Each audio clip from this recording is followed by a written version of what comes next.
On today's episode of Inside Influence, we're talking about how to find the right participants, creators, influencers for your influencer marketing campaign.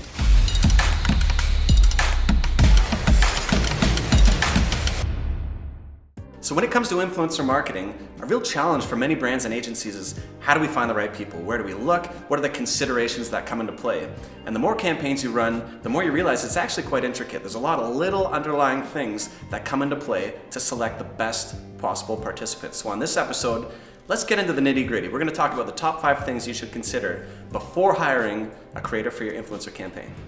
So a huge consideration for any influencer marketing campaign is the legitimacy of that creator's audience. So there is an opportunity nowadays for people to buy 100,000 followers, to buy engagement. They sign up for software platforms and all of a sudden they're getting offers, they're making money based on nothing.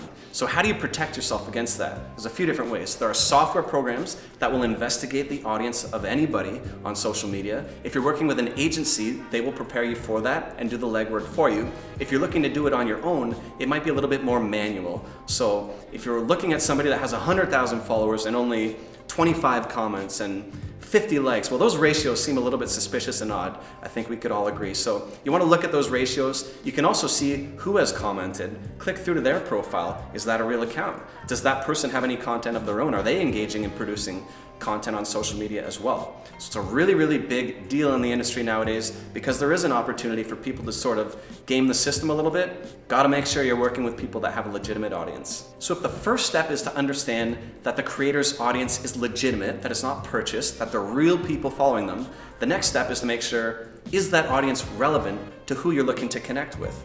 So we need to understand who's following them. Are they male or female? What age are they?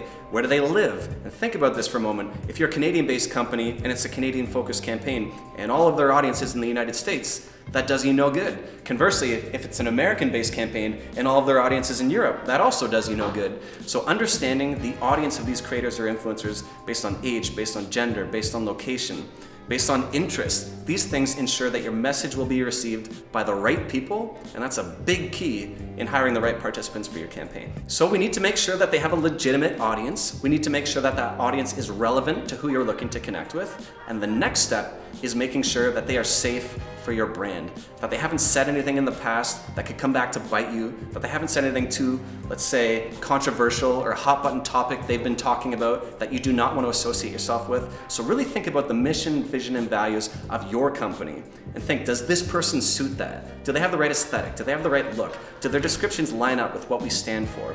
And if that's the case, you find the right participant, then you're in good shape. So once you've identified the right influencers or creators for your campaign, it's important to figure out if they will participate on your terms, and that comes down to ownership and distribution of content. So in a previous episode, we talked about the benefits of reusing influencer content and how you can leverage that through social advertising, through display marketing, through email marketing, using that content on your own branded social feeds. There's tons of benefits. So we would highly recommend that every brand and agency have the rights of ownership, at least for a period of time, to that influencer's content because it will benefit you in a variety of different ways. So on the topic of ownership and distribution, the next question is, can they work with anyone else in your category? And this comes down to exclusivity. So if you do not want them to work with anybody else in your category for a week, a month, 6 months, a year, whatever the case may be, you might have to pay a bit of a premium for that, but if it's important to you, it's a really good consideration. And at the other end of the spectrum, look into the past. Have they worked with anyone in the past that might dilute your message a little bit? If you're Ford and they worked with Toyota, is that a problem? So looking into the past and thinking ahead to the future. If you want category exclusivity, it will come with a little bit of a cost, but it might be really important and definitely something to consider. So in summary, how do you select the right influencers, creators for your campaign? Number one, make sure their audience is legitimate, that they haven't bought any followers or engagement. Number two is make sure that their audience is relevant, that whoever is following them lines up with who you're looking to connect with. Number three is brand safety. Make sure that they line up with your mission, vision, and values as a brand or company. Number four is ownership and distribution, because you're definitely going to want to reuse that content. Work that into your deal. And lastly is exclusivity. If you need category exclusivity, you got to define how long, week, month, year, and then again, looking into the past, have they worked with anyone that might diffuse our message? Got to check all that out. Those are your top 5 tips. Thanks for watching this episode of Inside Influence. Leave some comments below if you have any questions. We will be sure to answer those. Hit that subscribe button so you'll see future episodes. We'll look forward to seeing you again soon.